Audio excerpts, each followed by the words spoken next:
Thank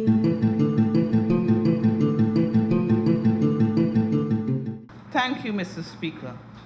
Distinguished members of this Honorable House, let me embrace this occasion to contribute to the debate on the national budget for the year 2016. Mr. Speaker, the theme of this budget, stimulating growth, restoring confidence, the good life beckons, assumes special significance for the fact that it is taking place in the year of Renaissance as we celebrate the 50th anniversary of our independence.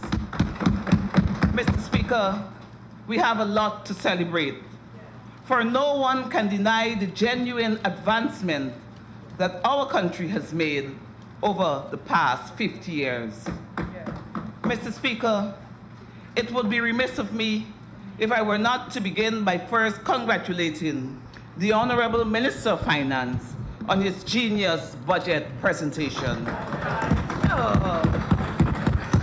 Mr. Speaker, generally speaking, the objectives of this year's budget address the needs of our people and beckons a good life on the 5 interconnected pillars, namely national unity, national infrastructure, national institutions, national security, and public services. Focusing on these pillars undoubtedly will encourage productive activities in the areas of health, education, housing, agriculture, and of course, youth, sports, and culture. Mr. Speaker, I wish to posit that as this government roll out these productive activities contained in this 2016 budget, a number of supportive measures are also being implemented for the protection of our environment and the safety of our citizens. Mr. Speaker, my contribution to this debate will focus on culture, youth, and sport in the context of this administration's vision for the fiscal year 2016. Mr. Speaker, throughout this year, the Ministry of Education, Department of Culture, Youth and Sport will engage in the promotion, protection, and preservation of Guyana's culture. This government, Mr. Speaker, will promote national cohesion and pride using culture and heritage. In this respect, Mr. Speaker, the Ministry of Education is committed to developing a cultural policy which takes into account our rich and varied heritage and which works to employ culture not as a means of division, but as a catalyst for mutual understanding and social cohesion. Mr. Speaker, as was stated in our manifesto, the cultural policy will aim at an ongoing public campaign that seeks to equitably promote the various threads which together form the Guyanese tapestry. Towards this end, Mr. Speaker, Budget 2016 is skillfully crafted to finance programs in culture and studies at the University of Guyana. In addition, Mr. Speaker, this budget provides funding to enhance delivery in all our educational and training programs, particularly strengthening cultural education at the secondary level and the launching of a new creative writing program. Mr. Speaker, this budget also provides support for consultation with experts and all stakeholders to form a consensus-driven policy and execution mechanism inclusive of clear and unbiased channels for monitoring and evaluating. Mr. Speaker, this national cultural policy and accompanying action plan, which will be formed after meaningful consultation, is in keeping with this government's commitment towards policy formulation as set out in the APNU-AFC electoral manifesto. Mr. Speaker, a national policy has become an imperative, both in terms of our national priorities on heritage conservation and creative industry development, and also from the perspective of our need to mainstream culture into development in keeping with various international commitments. Mr. Speaker, for instance, under the Community of Latin American and the Caribbean State Declaration of Havana 2014, Guyana committed to a regional action plan that includes the commitment to undertake actions to reorganize the merit of cultural policies and to formulate public policies and implement UNESCO conventions as tools for development. Mr. Speaker, I wish to point out to this Honorable House that the Department of Culture's Action Plan 2014 to 2018, which predates, of course, May 2015, lists its key priorities as committed to review, enact, and implement policy and legal framework for culture and national development. With this in mind, Mr. Speaker, 2016 is slated for the development of cultural policy and public consultations. Mr. Speaker, I have to say, you don't have to be a mathematician to realize we are behind the curve on this one. Mr. Speaker, this government cannot afford to drop to sleep at the wheel. And it is for this reason that Budget 2016 makes provision for strategy development and implementation of policies relating to cultural development.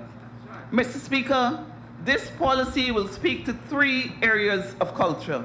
The first will be mainstreaming culture in development. The principal focus, Mr. Speaker, will be the role of culture in human and social development as distinct from economic development, with the focus of 3 sub-areas, namely education, environment, and citizenship. Mr. Speaker, the second area is cultural heritage. The focus will be on tangible and intangible heritage, with recommendations for research, preservation, and discovery going forward. Mr. Speaker, the third area is development of the creative industries. In this case, the focus will be on a blueprint for greenhousing the creative industries in Guyana, in keeping with best practices that are both economically and environmentally sustainable.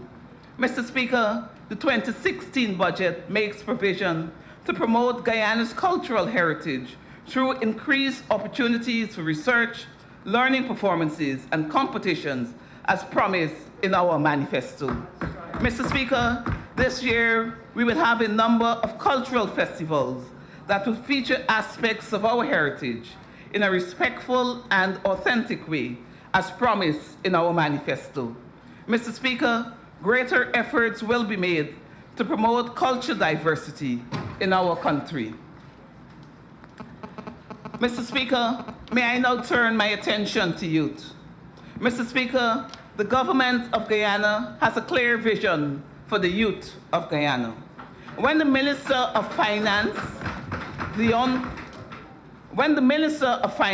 Honorable Winston Jordan, noted that we intend to develop youth who are creative, industrious, skilled, ambitious, and qualified to fulfill career and vocational aspirations while enjoying their youth, he encapsulated the vision of our government. Mr. Speaker, all of us on the government side envision building a youth population that is united, educated, trained, happy, healthy, and competent to play an integral role in making critical decisions for our country.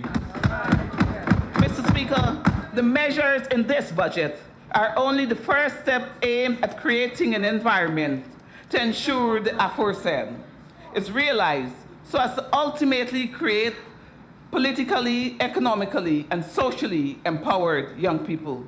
Mr. Speaker, this budget is aimed at empowering our young people.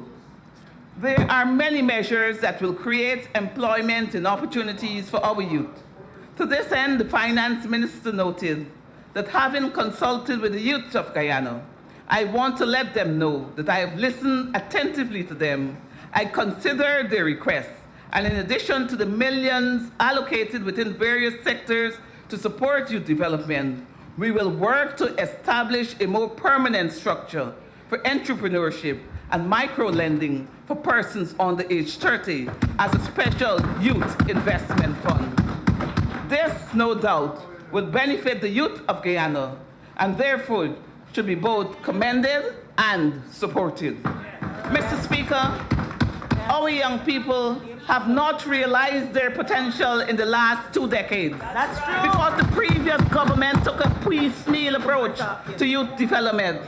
They lacked vision, had no youth policy, and no useful plan for youth development. Yes. Mr. Speaker, we in the APNU-AFC government are rectifying this situation. Yes. We have a clear vision for youth development. We have completed the National Youth Policy in consultation and collaboration with the Guyanese youth, international community, and other relevant stakeholders. Mr. Speaker, we are now working to complete the National Youth Empowerment Action Plan.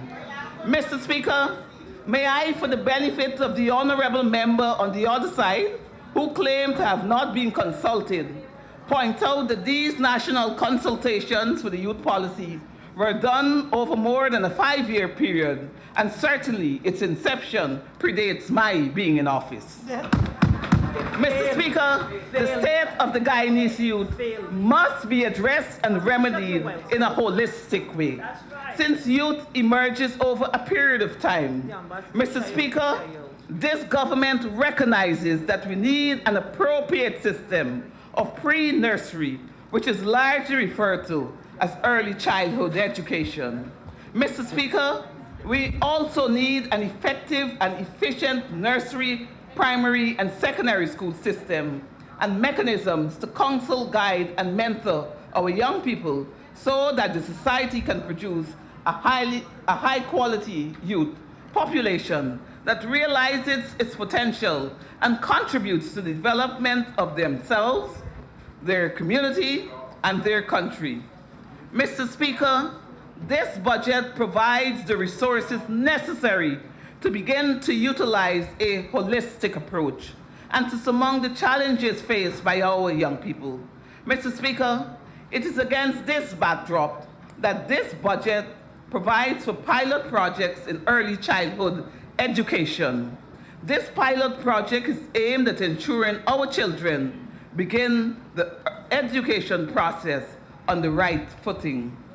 Mr. Speaker, this project will also provide valuable information which can be studied and used as the basis to support and, of course, as a launching of a national early childhood education system, and will also provide the opportunity for young parents to go out and work while being assured that their children are well taken care of. Yes. Mr. Speaker, it is useful to note that the early childhood education centers will be built to international standards. This, together with the reforms being undertaken in the education system, will go a far way in ensuring we produce the kind of youth that this government envisions. Yes. Mr. Speaker, we recognize that in the long term, we have to address many of the youth problems through the education system. However, the reality is that in the last 2 decades, many of our young people have fallen out of the education system, and in particular, from the formal system in general. Mr. Speaker, what this means is that a large section of our youth population are out of the formal system. Coupled with this fact is the reality that they also tend to receive minimal, if any, effective guidance at all, be it at the state, community, or household levels, to rectify their situation. Mr. Speaker, consequently, this has created a situation where our young people are not only disorganized in some cases, but in many instances, they also lack the basic skills needed to contribute to the advancement of self, family, community, and this country. Mr. Speaker, as I said, many of our young people, both within and outside of the formal system, lack the requisite skills to propel them to higher engagements. Mr. Speaker, it is for this reason that this budget makes provision for them to be trained, so that we can develop a cadre of well-trained young people who are able to return to their communities and provide leadership to other young people. Mr. Speaker, this is a clear signal that the APNU-AFC government not only cares about the youth, but is acting to bring our vision to reality. Yes. Mr. Speaker, we believe that the youth need direction. They need advice and counseling. And the best people to do that is the youth themselves, who are well-trained and involved in youth development. Mr. Speaker, this government believes it is critical that suitable youth organizations be formed, existing ones be reinvigorated, encouraged, and developed further, and that we train a core of young leaders who can lead these organizations and the youth to ensure development of self, community, and country. Mr. Speaker, this work has begun, and the Department of Culture will be reorganized to be able to undertake this task. Mr. Speaker, it is in this context that this budget must be commended for providing the resources necessary to ensure the training and development of our youth. Significant focus will be placed on youth leadership, training with the aim of professionalizing and recognizing youth work. Mr. Speaker, of our many youth across the 10 administrative regions, many of them are teeming with potential, but need assistance to elevate themselves to the required level. Mr. Speaker, may I inform this Honorable House about the difficulties faced by those in need of skills training. Last year, out of the 950 applicants, the Kuru Training Center was constrained to only accept 350 applicants.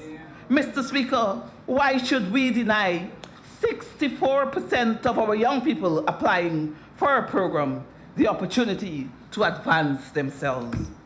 Mr. Speaker, they are our future, and we ought to prepare them now in the best way we possibly can so that they can contribute to the development of Guyana. Mr. Speaker, it is against this background that we have allocated $60 million for the rehabilitation of College and Workshop to transform it into a training center with workshop and other training facilities. Mr. Speaker, this signals the government's intention to provide a conducive and comfortable environment for young people to gain skills which can lead to their empowerment. In addition, Mr. Speaker, we have allocated a sum of $30 million to improve the facilities at Kuru Training Center, located on Soesdijk-Linden Highway. Mr. Speaker, our government's interest in the youth is manifested and demonstrated in the allocation of resources to improve the Madawini Youth Camp, develop a new skills training center at Colligen on the east coast of Demerara, and rebuild and equip the Denamstel Youth Camp to the tune of $30 million, which the previous government abandoned. Mr. Speaker, Where were they? our youth across Guyana can begin to look forward to the good life as promised by His Excellency David Arthur Granger. Mr. Speaker, this government holds firm to the view that communities across the 10 administrative regions should have access to youth-friendly spaces where members of the community can engage in educational and recreational activities. Mr. Speaker, we believe that the development of our youth has to be done in a comprehensive way: education, sports, culture, and the arts. To this end, the government will rehabilitate, upgrade, and maintain community grounds all across the country, including those that were developed by the previous government and have been underutilized and in some cases never utilized under the dubious President's Youth Choice Initiative. Mr. Speaker, the Sports Department is ideally poised to be a key driver of community mobilization and engagement in 2016. In 2016, this government will continue to refocus, reshape, and reorganize the sports department. Mr. Speaker, let me address the Honorable Neem Kumar concerns on sports. I urge him, first of all, to read Volume 2. Mr. Speaker, for the last 2 decades, the sports department has lost its way to the extent that we have Guyana's only modern training facility for our track and field athletes situated at Lenora. Mr. Speaker, we all know where most of our elite track and field athletes live and train. Yes. Because of this gross anomaly, Mr. Speaker, this government now has to put a system in place to transport our athletes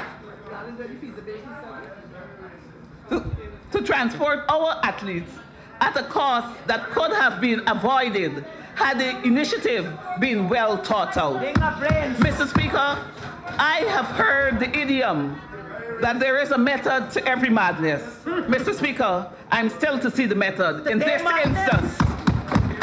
Mr. Speaker, the Ground Enhancement Program has the potential to be a flagship program, and it is for this reason that this government will ensure that this program is refocused for efficiency and efficacy. Mr. Speaker, in 2016, the sum of $154 million has been allocated for ground enhancement. This is approximately half of what was budgeted for in 2014. But nonetheless, Mr. Speaker, this is in keeping with this government's approach of high-impact, low-cost initiatives. Mr. Speaker, on my appointment as the Minister in the Ministry of Education, I had the opportunity to review this program, which had no oversight, no measurable outcomes, no strategic direction, and certainly no impact. Mr. Speaker, I am happy to report to this honorable House that the slush fund days are over. No longer will $1 million be given in a flippant manner without a clear understanding of what and how it will be used for community development. Mr. Speaker, in 2016, this government will implement a strategic phased approach to ensure all grounds funded under this initiative meet the minimum standard of a functional community ground. That's right. Mr. Speaker, the days of ad hoc, fragmented, and piecemeal approach are behind us. Yes. The focus in 2016, Mr. Speaker, will be on quality rather than quantity. The sports department will also, for the first time, develop a national database to adequately track and equip federations and associations to monitor athletes' training and development. Mr. Speaker, before I conclude, may I turn my attention to Guyana's Golden Jubilee, which offers the perfect opportunity to rally this nation around the shared identity of being Guyanese first. I speak about the significance of 50 years as a benchmark of reflection, celebration, and inspiration. Mr. Speaker, the question has perhaps understandably been asked by some of our weary and cynical citizens, what do we truly have to celebrate after 50 years of independence? If you look only at the trials and divisions we have had as a people over 50 years, the temptation would be to say nothing. But Mr. Speaker, if we are to focus on what we have before us today, the answer is easy. We have our young people, who we must inspire to have renewed confidence by providing them with the tools to support them to dream bigger and reach higher in the next 50 years and beyond.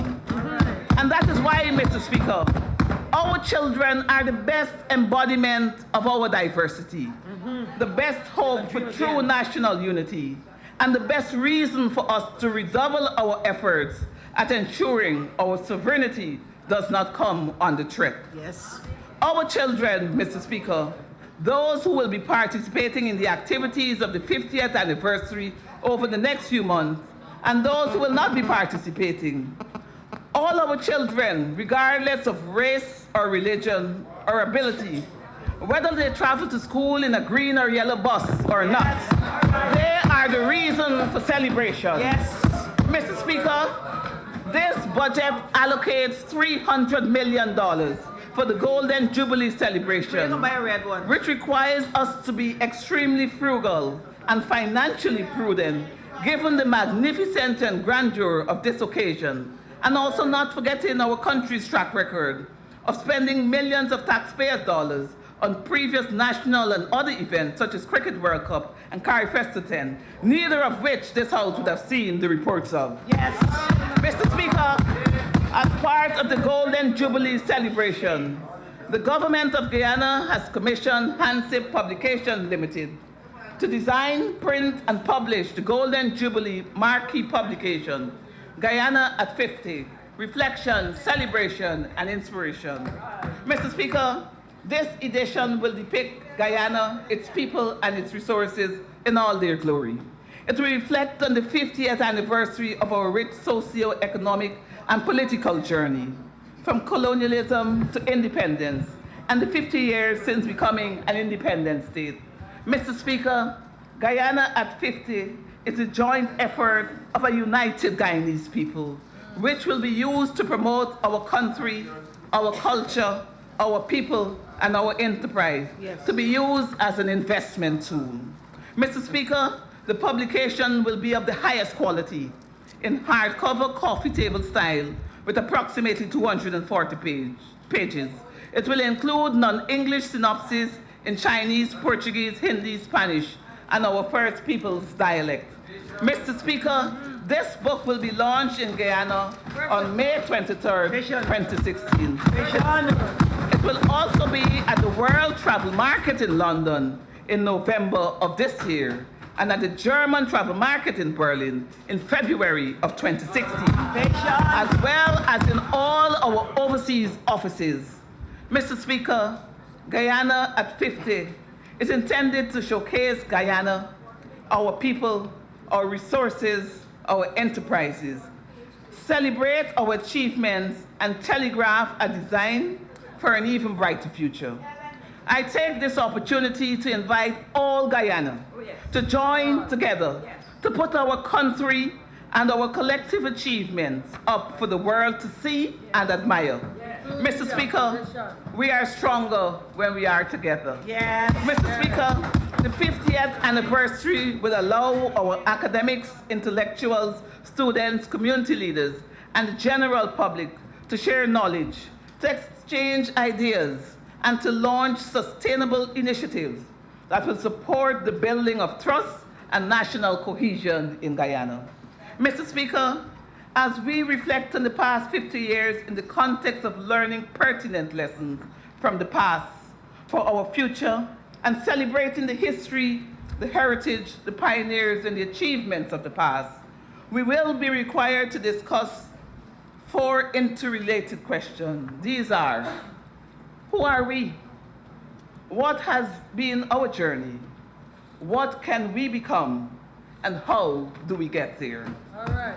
Mr. Speaker, as I conclude my presentation this afternoon, I would like to inform this honorable House that the Department of Culture, Youth and Sport will fulfill its obligation as outlined under the section of Social Integration, Human Development and Youth in the APNU AFC Manifesto. Mr. Speaker, these initiatives, though bold, will be undertaken by the Ministry of Education, Department of Culture, Youth and Sport, and will impact positively on the socio-economic fabric of our society and assist this government in promoting human development, people's participation, and national unity. Mr. Speaker, in keeping with the theme of this budget, stimulating growth, restoring confidence, the good life beckons, and as the Minister in the Ministry of Education with responsibility for youth, sports, and culture, I say to the people of Guyana, those of you who are listening on radio, that I am ready to face the challenges of a meaningful change and innovation, that I am ready to face the challenge of meaningful change and innovativeness, confront the issues that lie ahead, and mitigate the risks that may arise. Mr. Speaker, I commend and support Budget 2016 for its passage in this honorable House. Mr. Speaker, I thank you and happy 50th anniversary to this dear